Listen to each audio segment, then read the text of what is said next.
Tennessee Tech head coach Dewayne Alexander, 2 in a row for the Golden Eagles. Last second win, 1 point over Lindenwood on their homecoming. They're going to be non-conference the rest of the way. They're at North Alabama. That's Saturday. Coach, some thoughts on your team and your first matchup with North. I've heard to say since 1959 that your programs have played. Yes. Well, first of all, if you're a fan, what a great football game here this past Saturday at Tucker Stadium at Tennessee Tech. Just a knockdown, drag out, really a well-played game. We had one penalty for 5 yards. They had one penalty for 5 yards. We had a turnover. They had a turnover, and both of those turnovers were caused turnovers. They were caused by big hits, were really good plays, not from sloppy turnover. They had a defender made a nice hit on our quarterback and caused a fumble. Josh Relaford was able to hit their quarterback and cause a fumble. So it was just a well-played game.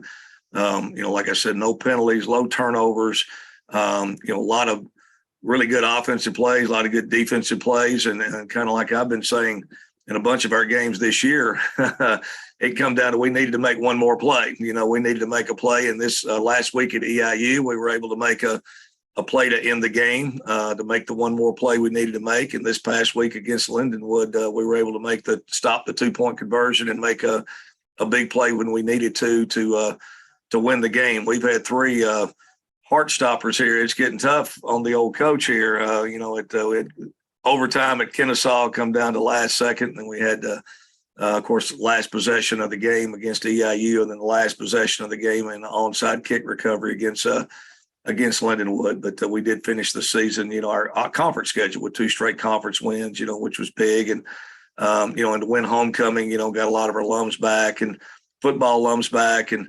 really, really a neat day, had a really great crowd. So a good ball game, and to win it in that fashion was certainly exciting. I'm very happy of the grit and determination and resilience of our team.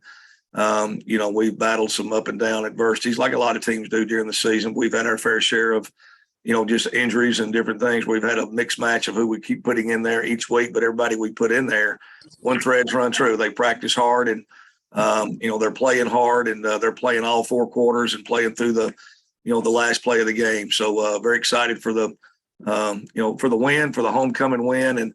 And the last thing I would say, Lindenwood has been a great add to the OVC, and I'm glad that their quarterback is a senior and we won't have to see him anymore. But I'm also, I'm disappointed that really everybody in the league is not going to get to see this guy. Not everybody had to play them. I'm telling you, this guy is a player. He is to be commended there.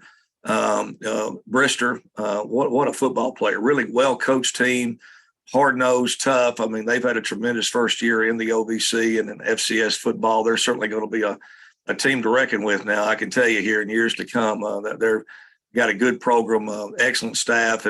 But Brister was as advertised. We'd seen him on film a lot coming into this game. And man, he just finds a way to do it. And you look up, he's got 7 yards. You look up, he's gained 6 yards. You look up, he's got 10 yards.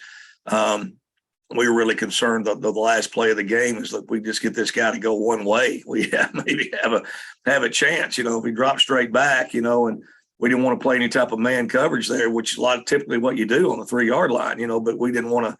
We were afraid that if everybody's in coverage that he would be able to pull the ball down and make a play. And my biggest concern was he was going to run the ball in for the 2-point conversion somehow, some way, not necessarily throw the ball. And so, we played a zone coverage area. We could handle their rub routes and try to get some, at least, when he rolled out, we at least kind of cut the field in half and were able to kind of get in his face and that type of thing. But what a tremendous competitor, tremendous football player. So, I tip my hat to that young man, the quarterback at Lindenwood. He's a tremendous player and a tremendous competitor. And it was my honor to shake his hand at the end of the game. What a great career he's had.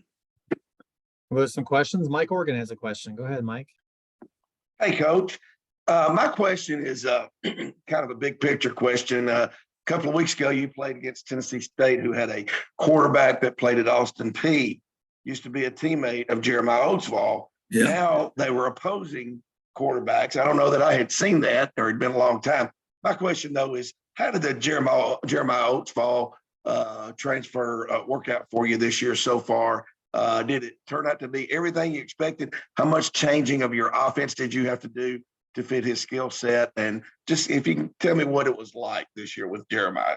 Well, first of all, I can tell you he was everything that we had hoped he would be. We were looking for, some leadership there. We were looking for somebody, with, some experience at quarterback. And he is Mike, and I know you've met Jeremiah before, I've had some dealings with him. He is a first class, young man. I mean, he is the real deal. I mean, everything from, he talks to the filmers, the managers, the athletic trainers, the O-line, the D-line. I mean, he's just got a way about him, a personality about him that's awesome. He's been a tremendous addition to our team. We just have not been able to keep the people around him consistently healthy. This year, wide receivers, we've had guys, in and out. Offensive line against TSU, we started 3 new offensive linemen, including the center, had about 7 false starts, in that game and couldn't get on track. But as far as young man, as far as player, and, as far as the offensive scheme thing, it's a little different with Jeremiah. It would have been different if we'd have probably brought in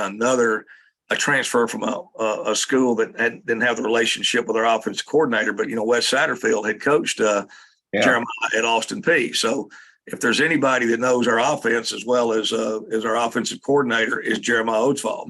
He had played in it, the nomenclature, the system, and knew it. And that was a positive, for us. I think that was a bigger advantage. If we'd have brought in another transfer quarterback that had never been in the system, I think it would have been more difficult, but that's why we didn't hesitate bringing Jeremiah for the year. We feel like we have some good young quarterbacks, but, felt like we had a, football team to surround that position. We did not want to have to play with a freshman quarterback. We had a lot of experienced guys coming back at receiver and, some other places. And but he's been a great add.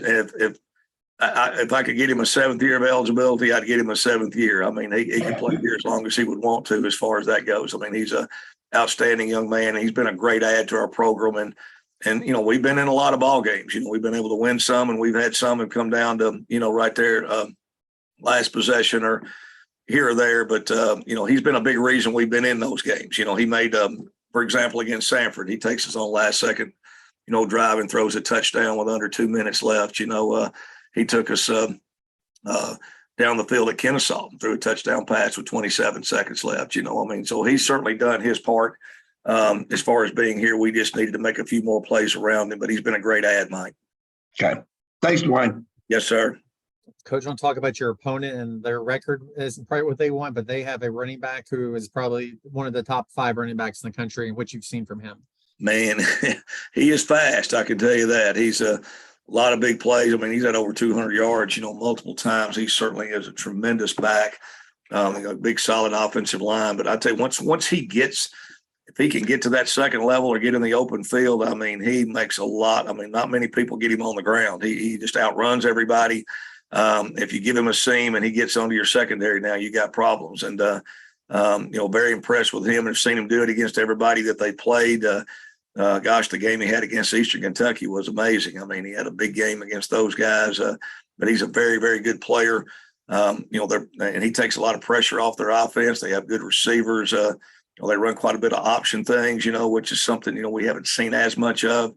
Defensively, they've been giving up some points, but they've got very good personnel, especially up front is concerned. They got some big guys inside. Just a team that really, they're a lot like us. Now, we've won 3 games. They've only won 1, but I mean, they lost double overtime, I think, to Kennesaw State. Eastern Kentucky scored with 8 seconds on the clock to win the game, so, I mean, they've had 3 or 4 games to where easily, just like I feel about us, I think, our record could easily be 6-3 as it is 3-6. And I think UNA could easily have 3 or 4 more wins. That they got a good team, and we got to go down there to play, travel down there to play. It's going to be senior day for them.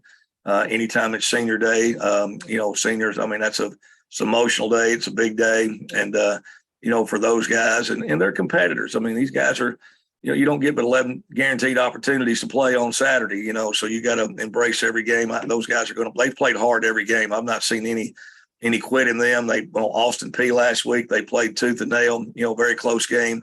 So we're going to have our hands full, and, the key for us is going to be able like I said last week, we got to be able to take care of the football, which we did. We got to be able to score touchdowns when we get the ball in the red zone, which we were able to do last week. And we're going to have to find a way to at least contain the back, at least contain the explosive plays from him, and at least make him earn them. He's going to get his 10 or 12 yarders here and there, but it's the 50, 60, 70 yarders are just backbreakers, and those are the ones we got to do. Make sure we're fitting right in the secondary, our corners and fold over players and safeties, and everybody's where they need to be, so we can just eliminate the explosive chunk plays. And I think kicking game wise will be even. It should be a heck of a game. Well, Coach, thanks for your time this morning. Best of luck on Saturday, and we'll talk to you again next Tuesday then. All right, sounds great, Mike. I thought I was